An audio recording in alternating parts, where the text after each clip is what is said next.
welcome to the Flames Central Game Day post-game show brought to you by Frank Good Builders. Flames dropped their second in a row by a score of 31-21 to the Jack State Gamecocks. Flames fans, obviously, in disappointment and disarray. Gamecocks now still remaining perfect in Conference USA play. Rhett McGibbon here alongside Joe Yock, Pat Kelly. And interesting game here. Flames kind of went back to some systems that looked familiar. The triple option was much more evident tonight. Yeah, I mean, they did get back to sort of what they originally were, and they had some success with Cooley early on in the game running the ball up the middle. And, you know, once you're able to do that, then that allows you to attack the edges with the triple option, you know, outside game, and then using Salter within that run game too. And then, as Pat alluded to before in the pregame show, like, hey, what's the ways in which you can get Von Blue involved? And they were able to do that through the option game. So that by far was the most effective part of what they were trying to do. But in other things they were trying to do, there just wasn't a lot of success. Yeah, in the ineffective category, the passing game, Salter under 50% completion rate. And again, it's just the passing game did not look in sync by any means. No, it certainly didn't. You know, guys not, one, getting separation, balls not being delivered. There were a couple times in the first half, you know, you had some guys running kind of down the seam or on a corner route, you miss a throw. But yeah, that's kind of the big thing, is we knew they were going to play some press man coverage, and we just didn't have a guy that could go out there and make that catch. We're going to talk a lot about Trey Stewart here over the next few minutes, and he's going to start us off with our Finks Jewelers highlight of the night. It was early on, Liberty up 7-0, and then the response came quickly for the Gamecocks. 75 yards to the house. Yeah, you know, we talked in the pregame about not giving up chunk plays was going to be critical for Liberty today, and I'll be darned if they didn't give up a whole lot of them. That's the first one right there, and that's deflating. You go up 7 points to start the game, and then they answer right back. He is a special running back, and Joe, you were talking about his ability to bounce off tackles in the early stages of our pregame show. He was doing that left, right, and center. Let's take a look at the final stats brought to us by Haley's Appliance. And you look at the rushing yards, almost put up 400, the Gamecocks. Yeah, I mean, Trey Stewart was at a different level, and you can see a running back when they run with such confidence is that he was not only hitting the creases, he was bouncing off tackles, he was showing breakaway speed, he was getting through tackles in between the tackles and picking up the extra yardage. But 363 rushing yards and only 95 passing yards, 458 total yards. But it just, you know, 363 rushing yards, you're going to win a lot of football games. Yeah, it was a running clinic for the Gamecocks. The one area, penalties, the Flames used to being on the opposite side. It felt like the Gamecocks kept opening up the door just a little bit to give them life, but ultimately they do fall. The one area that seemed to be back to normal for LU tonight was Quinton Cooley. Against Kennesaw State, only 9 carries. Tonight he gets well over 20, has 27 carries to be exact, 133 yards, and had a touchdown. Yeah, it was good to see him get involved. You know, he had, I think, 16 carries in the first half. He finished the game with almost 30 carries. You know, 4.9 yards on the ground per carry. It was good to see him get involved early, and you could tell he got involved. He got those legs churning a little bit. It opened other things up. You know, we clamored for it before the game. Unfortunately, weren't able to make other plays.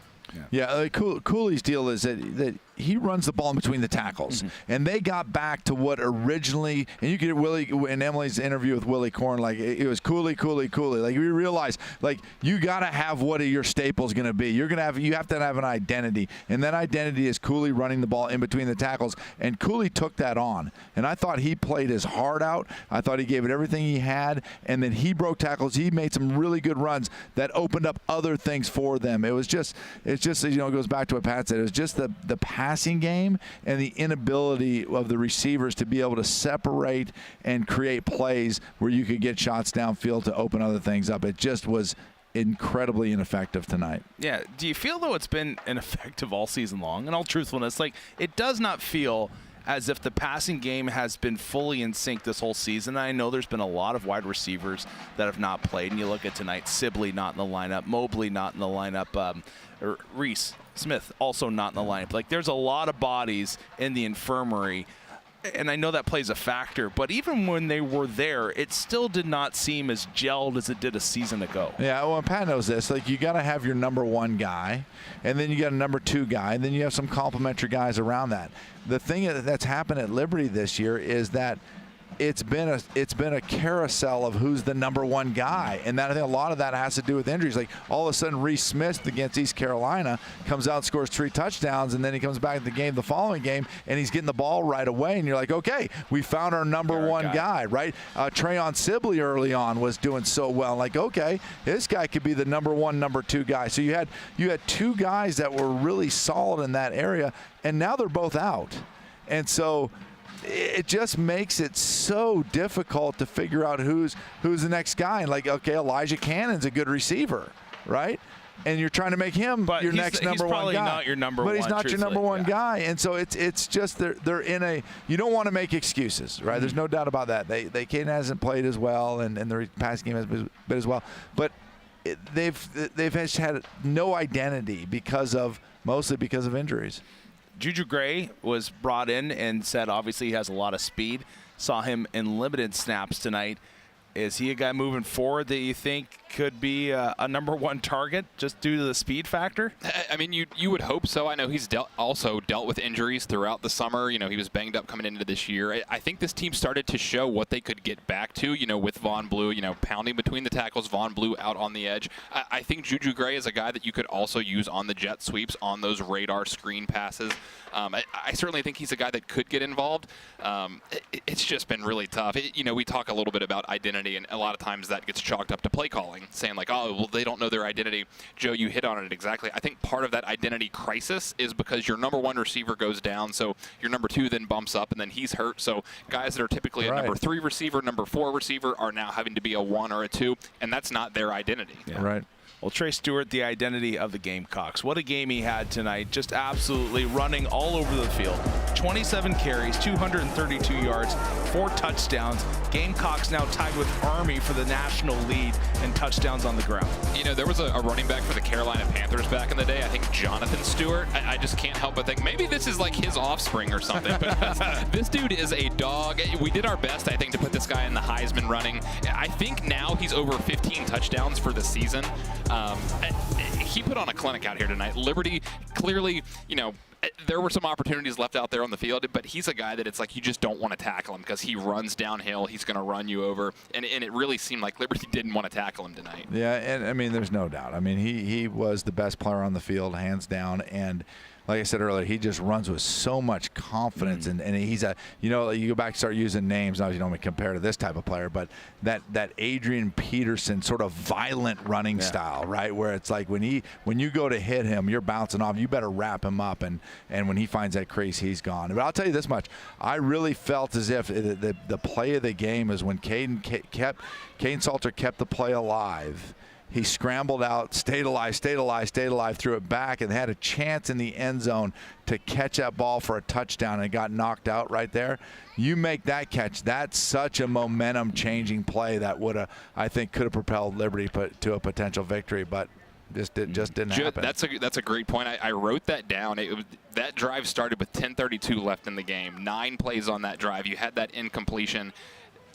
We took almost 5 minutes off of the clock, and then you have the muffed exchange on that 4th and 1. I mean, that kind of took the life out of you a little bit. Absolutely kills you. Chunk plays was another area, explosive plays you could say, for Jacksonville State that you mentioned in the pregame show was a key for Liberty. You can't give these up, and the Flames struggled with that. They were busting through on the ground, making things happen.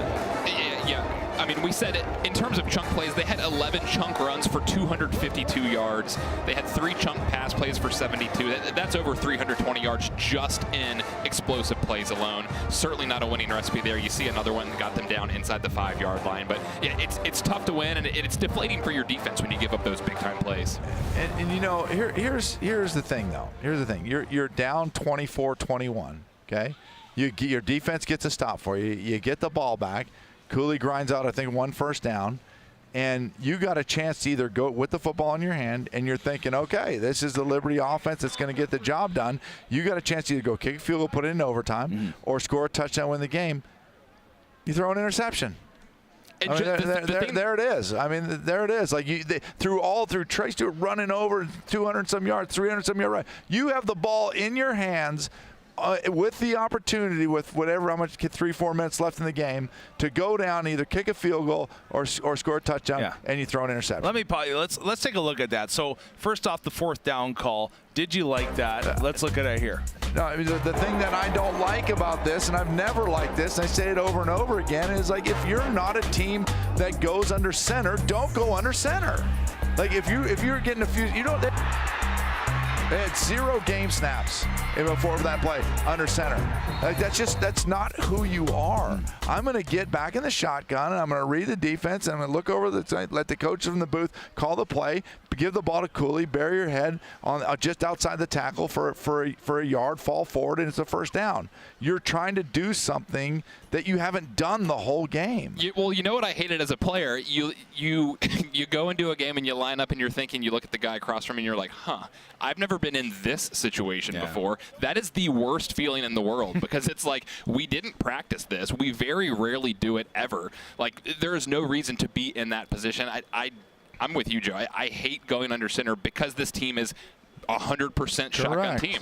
Correct. Well, now all of a sudden the Flames are on a skid. We look forward to the schedule ahead brought to us by Lynchburg Regional Airport and Tourism. And obviously things got to change in a hurry if you're an LU fan. Next game at Middle Tennessee, you are favored to win that one, a big one in conference play. Following that up, you remain on the road.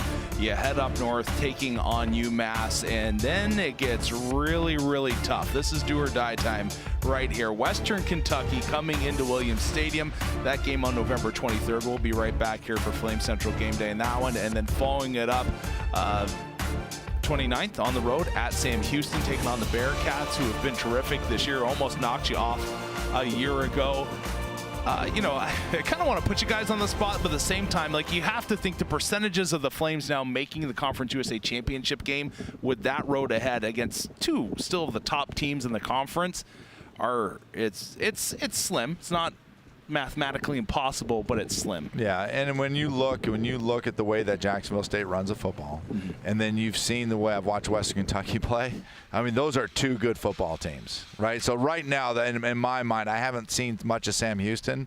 I saw one game of them, but you look at those two teams, those two teams are the two best teams in Conference USA right now. And I think that Sam Houston team, I've watched a little bit of them this year, and I think similar to the game that was here last year, I think the final was 21-16.